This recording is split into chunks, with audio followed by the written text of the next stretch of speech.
Welcome to AG computing and lecture of programming fundamental. इस lecture में हम function को कॉल बाय रेफरेंस देखेंगे कि किस तरह से हम फंक्शन को कॉल करते हैं विद रेफरेंस। तो कॉल बाय रेफरेंस किस तरह से होता है, देखिए एक फंक्शन हम कोई डिफाइन कर लेते हैं। यहाँ पे पहले तो हम मेन लिख लेते हैं, बल्कि मेन की भी जरूरत बाद में पड़ेगी क्योंकि फंक्शन है, हम हमेशा फंक्शन को पहले ही डिक्लेयर करते हैं। मैं एक इंटीजर टाइप फंक्शन ले लेता हूँ, फंक्शन का नाम मैं रख देता हूँ सम, और यहाँ पे मैं रख देता हूँ उसमें एक इंटीजर a कर लेते हैं, एक इंटीजर b कर लेते हैं, और इसकी फंक्शनैलिटी में मैं लिख देता हूँ कि ये हमें क्या करेगा, सी आउट हमें देगा a प्लस b। यहां तक तो हमें समझ आ रही है। यहाँ मेन में मैं कहता हूं कि मेरे पास मेन में मैं ले लेता हूं इंट a इक्वल टू 10 और b इक्वल टू 20। यहां पे इस फंक्शन को मैं कॉल करता हूं, सम वाले फंक्शन को, ठीक है, सम, और यहां पे मैं देखिएगा एंड a और एंड b। इसका अब क्या मतलब कि देखिए मेरे पास इंटीजर 10 और 20 और मैं ये एंड का साइन होता है एड्रेस। मैं इस वक्त सम के फंक्शन में a और b का एड्रेस सेंड कर रहा हूं।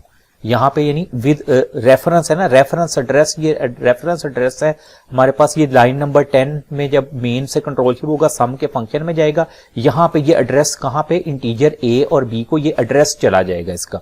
लेकिन हमने तो इस एड्रेस पे जो वैल्यू पड़ी है हमारा तो उससे कंसर्न है। उस वैल्यू के लिए हम क्या करते हैं, हमें पता है कि हमने ये स्टेरिक का साइन यूज करते हैं, ठीक है। ये एस्ट्रिक साइन को जब हम यूज करते हैं तो इस साइन से हमें पता लगेगा कि यहाँ पे हम उस एड्रेस को कंसीडर कर रहे हैं, और यहाँ पे भी हम इस तरह से कर देंगे, ये एस्ट्रिक a और एस्ट्रिक b।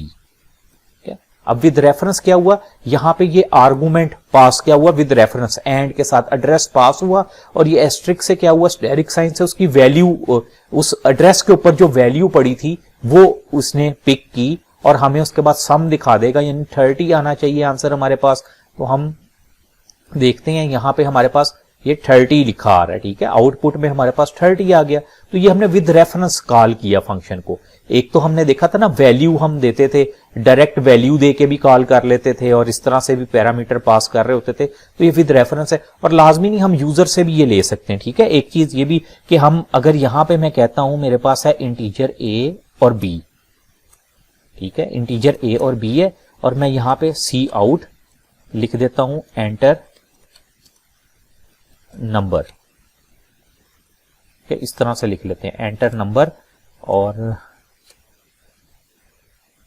सेमीकोलन, फिर सी इन, वो नंबर की वैल्यू कहां स्टोर करवा दे, ए के अंदर। फिर इसी तरह मैं कहता हूं सी आउट, दोबारा हम वही लिख लेते हैं एंटर नंबर, और न्यू लाइन में चले जाते हैं, और वो कहां करवा दे, सी इन, बी में वो वैल्यू स्टोर करवा दे, ठीक है। अब यूजर वैल्यू देगा ए और बी की वैल्यू, वो फिर क्या है, इस सम वाले फंक्शन में उनका एड्रेस पास होगा, वहां पे जाके उस एड्रेस पे जो वैल्यू पड़ी है उसको पिक कर लिया जाएगा और उनका सम हमें दिखा दिया जाएगा। किस तरह से, अब इसको हम करते हैं एग्जीक्यूट।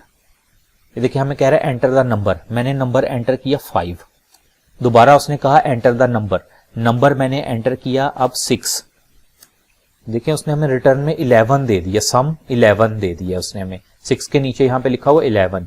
क्यों, हमने तो देखिए a और b दिया, एंड का मतलब क्या है, अब a और b का एड्रेस पास हुआ। कॉल बाय रेफरेंस में यही चीज है कि हम विद रेफरेंस उसको फंक्शन को कॉल कर रहे होते हैं, अपने उसमें रेफरेंस भेज रहे हैं, a और b का डायरेक्ट वैल्यू नहीं जा रही। उस एड्रेस के ऊपर जो वैल्यू पड़ी है ये वो पिक करेगा, और उस पर जो भी फंक्शनैलिटी हमने परफॉर्म करवा दी, इसको बेसिकली कहते हैं function call by reference. Thank you.